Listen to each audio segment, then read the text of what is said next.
이 새벽 우리에게 주신 하나님 말씀은 사무엘상 16장 1절에서 23절까지의 말씀입니다.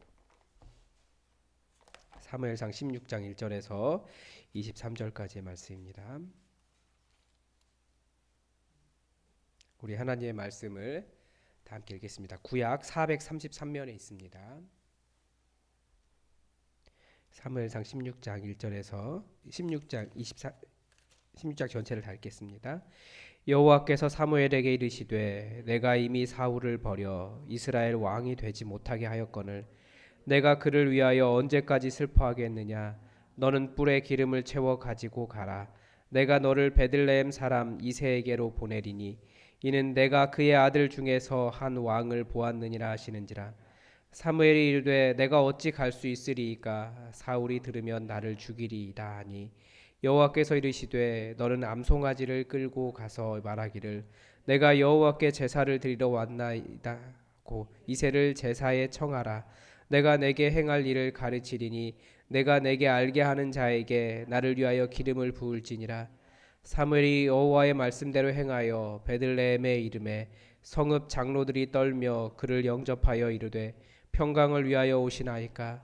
이르되 평강을 위함이니라. 내가 여호와께 제사하러 왔으니 스스로 성결하게 하고 와서 나와 함께 제사하자 하고 이새와 그의 아들들을 성결하게 하고 제사에 청하니라.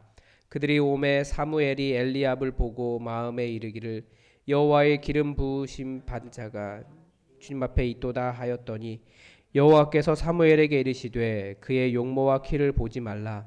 내가 이미 그를 버렸노라. 내가 보는 것은 사람과 같지 아니하니 사람은 외모를 보거니와 나 여호와는 중심을 보느니라 하시더라. 이새가 아비나답을 불러 사무엘 앞을 지나가게 하며 사무엘이 이르되 이도 여호와께서 택하지 아니하셨느니라 하니 이새가 산바로 지나게 하매 사무엘이 이르되 이도 여호와께서 택하지 아니하셨느니라 하니라. 이새가 그의 아들 일곱을 다 사무엘 앞으로 지나가게 하나 사무엘이 이새에게 이르되 여호와께서 이들을 택하지 아니하셨느니라 하고 또 사무엘이 이새에게 이르되 내 아들들이 다 여기 있느냐. 이새가 이르되 아직 막내가 남았는데 그는 양을 지키나이다. 사무엘이 이새에게 이르되 사람을 보내어 그를 데려오라. 그가 여기 오기까지는 우리가 식사 자리에 앉지 아니하겠노라. 이에 사람을 보내어 그를 데려오매 그의 빛이 붉고 눈이 빼어나고 얼굴이 아름답더라.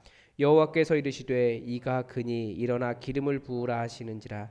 사무엘이 기름불 병을 가져다가 그의 형제 중에서 그에게 부었더니 이날 이후로 다윗이 여호와의 영에게 크게 감동되니라. 사무엘이 떠나서 라마로 가니라. 여호와의 영이 사울에게서 떠나고 여호와께서 부리시는 악령이 그를 번뇌하게 한지라.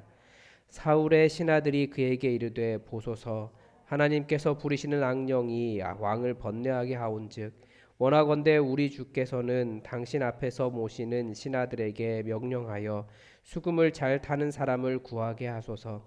하나님께서 부리시는 악령이 왕에게 이를 때에 그가 손으로 타면 왕이 나으시리이다 하는지라. 사울이 신하에게 이르되 나를 위하여 잘 타는 사람을 구하여 내게로 데려오라 하니 소년 중 한 사람이 대답하여 이르되 내가 베들레헴 사람 이새의 아들을 본즉 수금을 탈 줄 알고 용기와 무용과 구변이 있는 준수한 자라. 여호와께서 그와 함께 계시더이다 하더라. 사울이 이에 전령들을 이새에게 보내어 이르되 양치는 내 아들 다윗을 내게로 보내라 하매 이새가 떡과 한 가죽 부대에 포도주와 염소 새끼를 나귀에 실리고 그의 아들 다윗을 시켜 사울에게 보내니 다윗이 사울에게 이르되 그 앞에 모셔섬에 사울이 그를 크게 사랑하여 자기의 무기를 드는 자로 삼고 또 사울이 이새에게 사람을 보내어 이르되 원하건대 다윗을 내 앞에 모셔 서게 하라. 그가 내게 은총을 얻었느니라 하니라. 하나님이 부리시는 악령이 사울에게 이를 때에 다윗이 수금을 들고 와서 손으로 탄즉 사울이 상쾌하여 낫고 악령이 그에게서 떠나갔더라. 아멘. 네, 오늘은 제가 본문을 조금 더 잘 관찰했어야 되는데 조금 놓친 부분이 있다는 생각이 들긴 합니다. 여호와를 떠난 사람, 또 하나님이 떠난 사람이라는 제목으로 말씀을 전하겠습니다. 예전에 어떤 목사님이 이 하나님이 없는 상태에 대한 설교를 한 적이 있습니다. 하나님이 없으면 막 이런 얘기를 계속 하신 거예요. 그랬더니 그 목사님의 설교에 대해서 우리 목사님들이 모여가지고 이제 토론을 하기 시작했습니다. 왜 그랬냐면 과연 하나님이 없는 곳이 가능하냐? 하나님은 우리가 편재하시다. 모든 곳에 계신다라는 분 아닙니까? 그래서 두 목사님이 논쟁이 붙었어요. 저는 누구 편을 들었을까요? 제 입장은 이 하나님이 없는 상태가 이해가 되었습니다.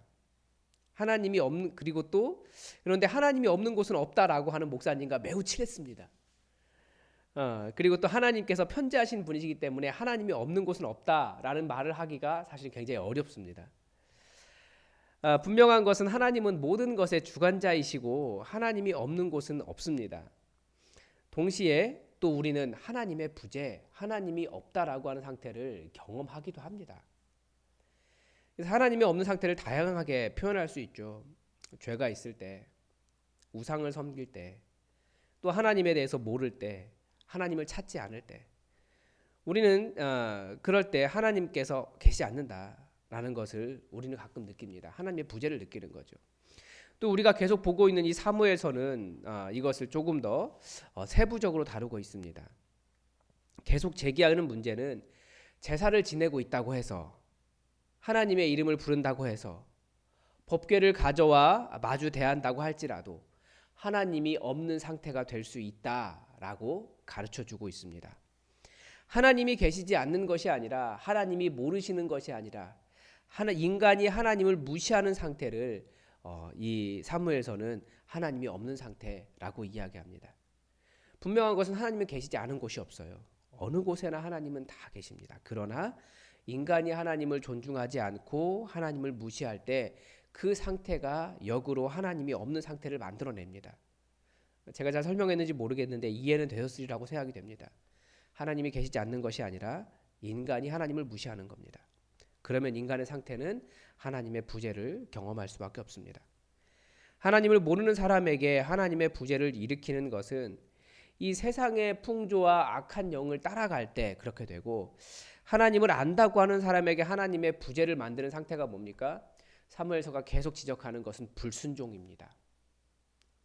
우리는 계속해서 은혜를 강조하면 하나님 앞에 순종하지 않아도 된다라는 식으로 생각해요. 그러면서 주신 명령에 어떤 희생도 혹은 손해 보려고도 하지 않고 그 은혜를 가지고 나의 자유라고 할까요? 내 마음대로 하고 싶은 대로 살려고 하는 것이 인간입니다. 그런데 은혜는 어디서 나온다고요? 순종할 때 이렇게 순종을 다 하지 못했는데도 구원하신 하나님의 그 은혜를 경험하는 것이 은혜지, 불순종을 전제로 하는 은혜라고 하는 것은 있을 수가 없는 일입니다. 오늘 본문에는 불순종하여 이 하나님의 부재를 일으킨 자, 그 사울의 상태를 볼 수 있습니다. 사울의 입장에서는 하나님을 원망하겠지만 이 모든 일의 원인은 불순종에 있습니다. 사울이 제사를 안 지낸 것이 아닙니다. 그런데 순종하여 제사를 지내는 것과 제사를 지내며 자신의 불순종을 정당화하는 것에는 분명히 큰 차이가 있다는 거죠. 하나님은 말씀에 대한 불순종을 정말 싫어하신다는 것을 알 수 있습니다. 먼저 하나님은 하나님의 사람을 부르셔서 하나님의 통치를 이루시기 때문에 하나님의 부재는 다른 말로 하면 하나님의 임재가 다른 곳으로 이동한다라고 하는 것을 보여줍니다. 엘리 제사장이 하나님을 무시했을 때 하나님은 사무엘을 택하셨습니다. 마찬가지로 하나님께서는 사울을 버리시고 이제는 다윗을 선택하셨습니다. 하나님의 일을 하겠다고 하는데 하나님을 무시하는 사람, 어떻게 하나님께서 그 사람 사용하실 수 있으시겠습니까? 그런데 하나님의 선택은 어떻게 달라졌습니까? 사무엘이 하나님의 명령에 따라 이새의 집에 와서 새로운 왕에게 기름 부으려고 갔습니다. 그런데 첫째 엘리압을 보고 깜짝 놀랐습니다. 와, 여기에 진짜 왕이 있다. 사무엘은 무엇을 보고 그렇게 판단했습니까? 하나님의 말씀에 내가 보는 것은 사람과 같지 아니하니 사람은 외모를 보거니와 나 여호와는 중심을 보느니라 하셨기 때문에 사무엘은 엘리압의 외모를 보았다라는 것을 알 수 있습니다. 사실 사람들은 외모를 보죠. 여호와처럼 중심을 볼 수 있는 능력이 없기 때문이기도 하지만 나름대로 중심을 보려고 하지만 그 중심에 외모라고 하는 것이 크게 들어있는 겁니다. 그래서 사람들은 열심히 외모를 가꾸고 안 되면 수술까지 하고 내가 외모 때문에 용납받는다, 용납받지 못한다 생각하지만 정말 하나님께서는 중심을 보시기 때문에 그 중심을 보시고 그 사람을 선택하십니다. 하나님께서 보시는 중심이 무엇입니까? 하나님은 그 아름답고 좋은 7형들을 다 선택하지 않으시고 거기에는 있게도 하지 않았던 막내 아들 다윗을 선택하셨습니다. 사람들 눈에 보기에는 얘는 왕감이 아니야. 아버지가 보기에도 형들이 보기에도 그랬다라는 거예요. 어떻게 보면 너 같은 것이 무슨 사무엘 같은 위대한 선지자를 만날 수 있어. 넌 밥 먹는 자리에도 오지 말고 양이나 쳐. 그렇게 대우할 정도로 아버지의 눈에도 차지 않는 아들이었던 것 같습니다. 근데 막상 데려와 보니 빛이 붉고 눈이 빼어나고 아름다운 얼굴을 가진 소년이었습니다. 여호와 하나님께서 이가 그다라고 말씀하셨습니다. 후에 다윗이 하는 일을 보면 하나님께서 왜 그를 선택하셨는지를 알 수 있습니다. 그러니까 그는 누구보다도 여호와 하나님을 존중하는 수준을 넘어서 사랑하는 사람이었기 때문에 그렇습니다. 목회하면서 가끔 그런 가정을 보는 일이 있습니다.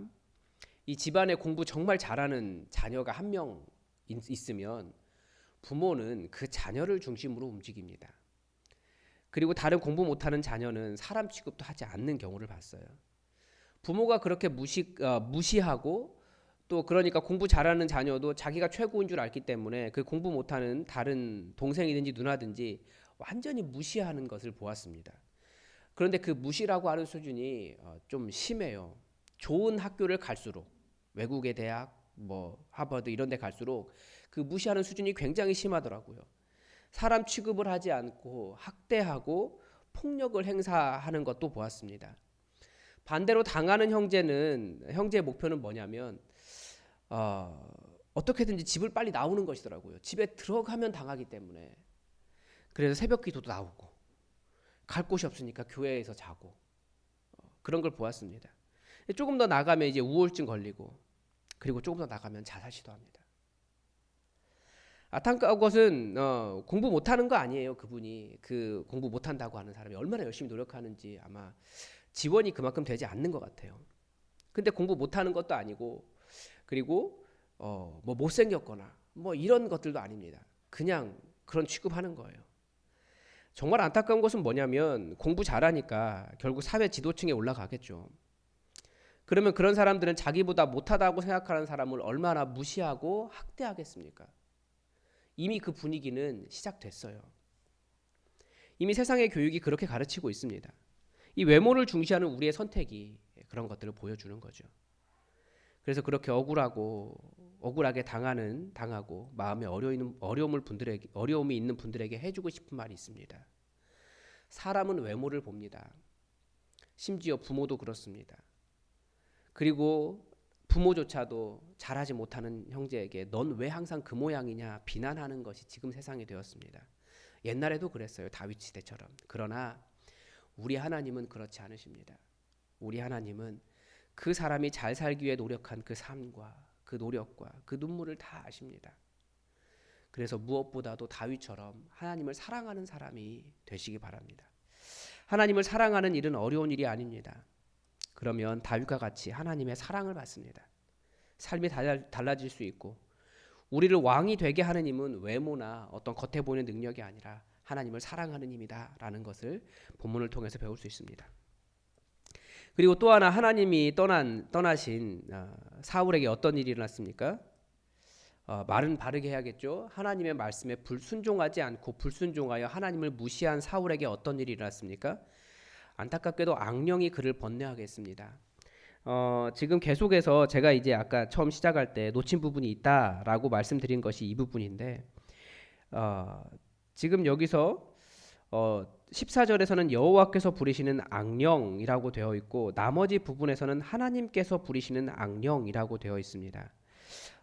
약간 좀 이게 어감 차이가 발생하고 있다라는 것을 알 필요가 있습니다. 사람들은 이 악령이라고 하는 존재를 이 하나님이라고 부르고 있는 하나님께서 부리신다라고 이야기하고 있는데 사무엘서는 하나님과 여호와를 구분해서 사용하고 있습니다.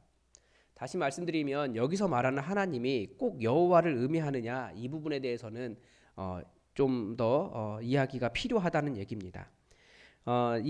그런데 이 사무엘서의 기록자는 모든 영은 하나님께서 주관하신다라고 하는 입장에서 여호와께서 부리시는 악령이라고 이야기했고, 사울의 신하들은 여호와를 알지 못했기 때문에 하나님께서 부리신 악령이라고 이야기했다라는 차이를 우리가 조금 더 연구해 봐야 될 것 같습니다. 제가 보기에는 그런 것이 있습니다.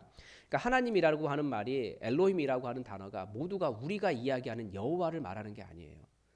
이 사무엘서는 구분해서 사용하고 있습니다. 그래서 어쨌든 하나님의 말씀에 순종하지 않은 이 사울에게, 이 하나님을 무시한 사울에게 어떤 일이 일어나냐면 악령이 그를 번뇌하게 한 거예요. 이 악령이라고 되어 있는데 우리가 악령에 사실 시달리는 경우가 있죠. 어떤 상태입니까? 번뇌와 근심이 많고 모든 것이 불안한 상태가 되는 것이 그런 악령에 시달리는 상태입니다. 후에 그런 악령은 어떤 모습으로 나타납니까? 이 사울에게 이 미움과 폭력으로 드러납니다.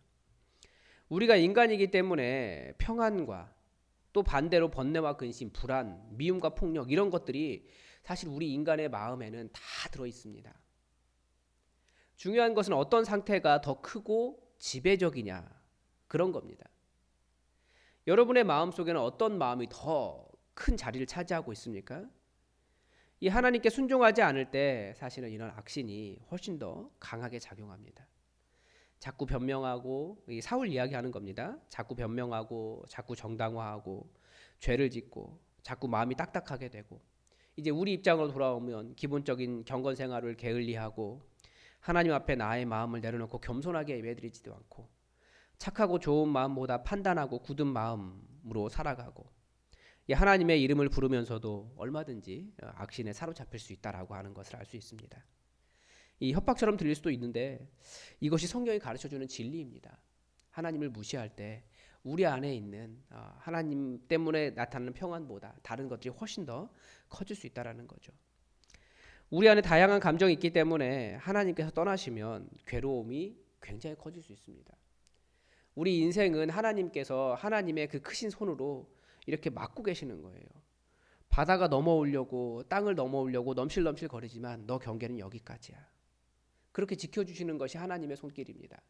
근데 우리 마음도 똑같아요. 우리 마음도 이런 악한 마음들이 우리를 근심하게 하고 폭력적이게 만들고 자꾸 미워하게 하고 고집부리게 하고 그걸 딱딱하게 하는 마음들이 계속 넘실넘실 거리는데 하나님께서 이렇게 지켜주고 계시거든요. 그런데 하나님께서 그 손을 놓으시면 얼마든지 그런 것들이 우리를 사로잡고 우리를 더 괴롭게 합니다. 말씀의 진리는 이것입니다. 하나님께서 떠나시는 것이 아니라 하나님을 무시하는 우리의 불순종이 하나님도 그 사람을 무시하게 하신다는 겁니다. 그래서 우리가 어떻게든지 착하고 좋은 마음으로 하나님의 말씀을 따라가시기 바랍니다. 그리고 여호와 하나님을 사랑하십시오. 우리가 신이라고 하는, 본문에서 구분하는 것처럼 여호와와 우리가 말하는 신이 달라요. 우리는 여러 가지 신을 마음에 모시고 살아갈 수 있어요. 여호와 하나님의 자리에 있어야 할 것들, 우리가 여호와 하나님이 우리의 하나님이 여호와가 되셔야 되는데 그게 아니라 다른 것들을 신처럼 살아갈 수 있다고요. 그게 우상 숭배가 됩니다. 하나님을 무시하는 것이고요. 우리를 지켜주시는 분이 여호와 하나님이시다라는 것을 기억하시고, 하나님께서 왜 다윗을 선택하셨는지 우리가 계속해서 말씀을 보면서 우리가 사무엘서에서 말하는 것처럼 하나님을 무시하는 것, 멸시하는 것이 무엇인지 깨닫고 하나님을 사랑하고 존중하는 것이 무엇인지 깨달을 수 있으시길 바랍니다. 기도하겠습니다. 하나님, 하나님의 선택이 이동할 수 있다라는 것을 말씀을 통해서 배웁니다. 그리고 하나님께서 어떠한 자를 선택하시는지 말씀을 통해서 배웁니다. 하나님, 우리를 지켜주시는 하나님의 손이 우리를 떠날 때 우리가 어떠한 상태가 되는지 또 말씀 속에서 배웁니다. 하나님, 우리가 주님을 더욱더 사랑하기 원하고 더 주님을 찬양하는 자가 되기를 원하고 더 여호와 하나님만을 섬기는 자가 되기를 원합니다. 우리가 주의 말씀에 순종하여 하나님의 뜻을 이 땅에 이루는 자들이 되기를 원하오니 아버지, 주의 영으로 충만하게 하사 우리를 인도하여 주시고, 혹시 우리 안에 하나님의 영보다 악한 영들이 더 많이 작동하고 있을 때 더욱더 주님 찾으며 주님 의뢰하며 신뢰하며 주님의 평안을 누려갈 수 있도록 도와주시고 세상이 우리를 어떻게 할 수 있는 것이 아니라 여호와 하나님의 선택에 우리가 항상 마음을 쓰고 하나님을 따라갈 수 있도록 도와주시옵소서. 주님께서 우리의 삶을 붙잡으시며 하나님의 평안으로 인도하시길 원하오며 예수님의 이름으로 기도드립니다. 아멘. 여러분 오늘도 교회를 위해서 기도를 부탁드립니다. 환우를 위해서 여러분 기도해 주시고 그리고 내일 또 우리 목자 교육이 있습니다. 우리 목자들이 성령 충만하고 정말 성도들을 사랑하는 진정한 목자가 될 수 있도록 여러분 기도해 주시고 우리 가정교회 사역이 교회에 잘 정착될 수 있도록 기도해 주시기 바랍니다. 다 함께 기도하겠습니다.